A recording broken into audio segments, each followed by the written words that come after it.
Okay, we're on to The Grapes of Wrath by John Steinbeck. Here's our vocabulary for today: humility, insistent, inflexible, resignedly, expelled. I want you to visualize as you listen to the story. Also, for the vocabulary words, visualize the vocabulary words or listen for them when they pop up. And here we are. Here's the assignment. And I'm going to play this. Let me see if I can make it bigger. Just listen along, and then I'll add the highlights as well. We can see the first word there, humility, and the next word there, insistent. There we have it. Here we go. The man took off his dark, stained hat and stood with a curious humility in front of the screen.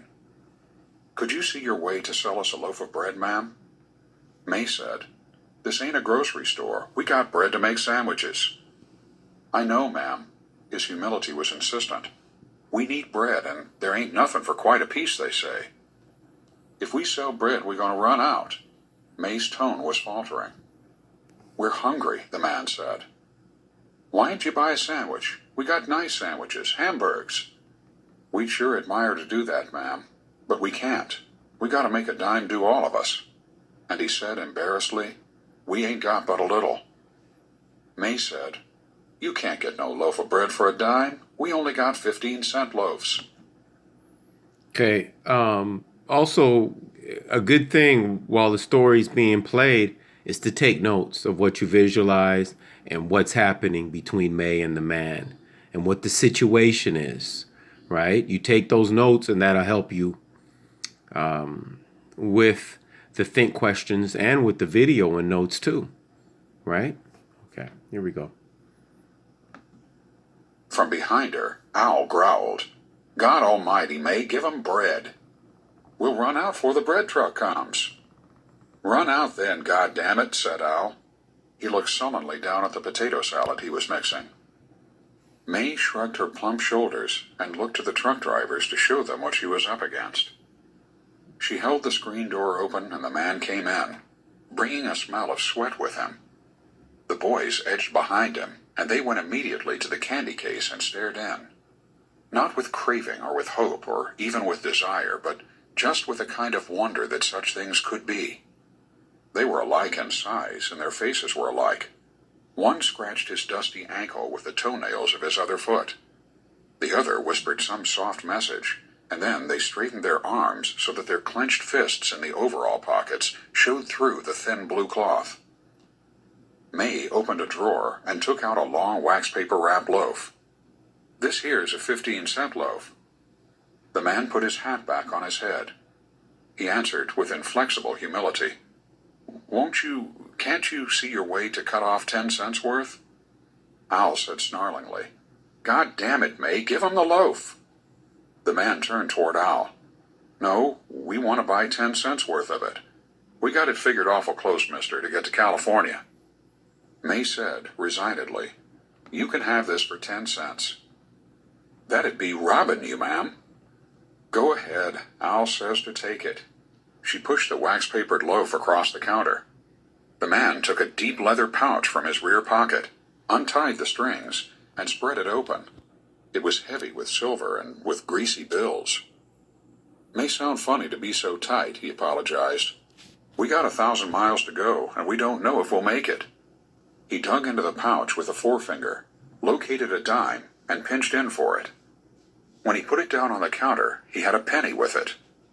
He was about to drop the penny back into the pouch when his eye fell on the boys, frozen before the candy counter. He moved slowly down to them. He pointed in the case at the big long sticks of striped peppermint. "Is them penny candy, ma'am?" May moved down and looked in. "Which ones?" "There, them stripy ones." The little boys raised their eyes to her face, and they stopped breathing. Their mouths were partly opened. Their half-naked bodies were rigid. "Oh, them. Well, no, them's 2 for a penny." "Well, gimme 2 then, ma'am." He placed the copper cent carefully on the counter. The boys expelled their held breath softly. May held the big sticks out. All right, there we have the story. Now we'll move on to the video.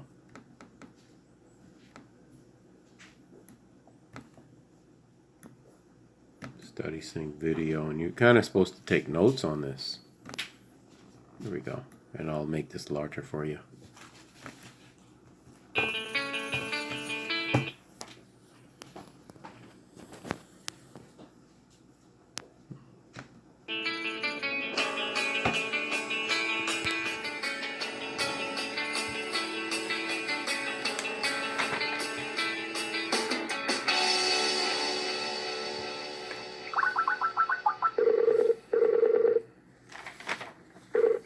I had a great time too. Yeah, those guys are amazing. Yeah. No, listen, I gotta go. Yeah, I have a Skype meeting for Jennings' class. Okay, call me if you want to meet up later. Sorry about that. I had a... No problem. Howdy, friends. Spencer, what's up? Saw you at the concert last night. It was amazing. I know, right? My ears are like still ringing. Great. Now that we're all caught up on that, let's get to Jennings' assignment. I got it right here, okay? So, Ezra Pound once said, literature is news that stays news. Read the excerpt from The Grapes of Wrath and write a 300-word persuasive essay responding to the following question. How is Steinbeck's writing still news? Another one of Jennings' deceptively... Okay, now let's look at that. You have your video on reading notes number 5, right? And then I took notes on it. So on the left side, who said what? Key terms and main ideas and concepts. Number 1, Ashley, who just spoke. Ezra Pound once said that literature is news that stays news. How is Steinbeck's writing still news? And then the notes. Notes, explanations, and definitions. The Grapes of Wrath is still news because we are still dealing with poverty and we're still dealing with disasters and the effects those disasters have on real people. All right? And there's number 1 down right there for you.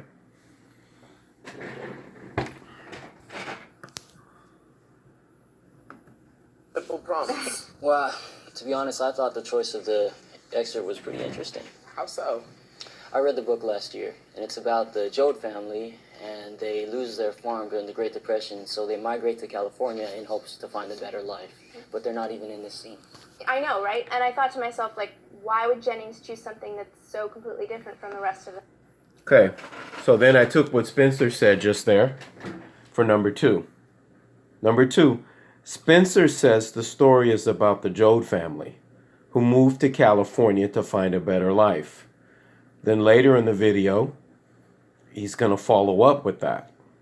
And I'm giving you the answer here. Number 2, although we know that the quest for a better life is one of the underlying themes of the Grapes of Wrath, and the promise of California is where that better life resides, we discover that the big farms were advertising falsely what it was like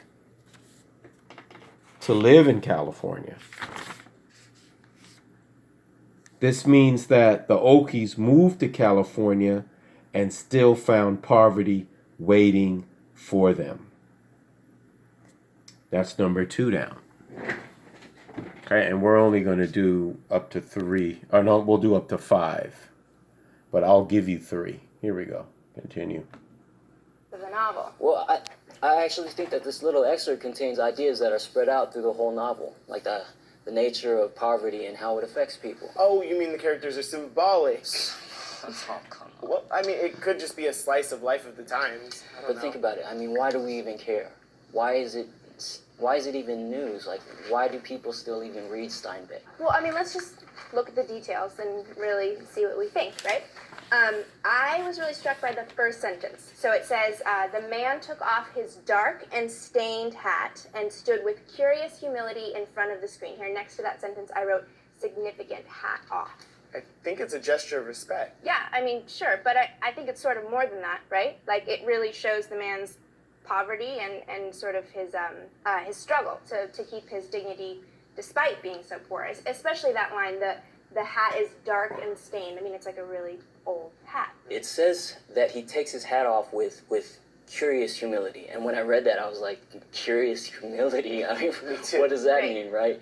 Curious humility, it reminds me of this other weird combination in words.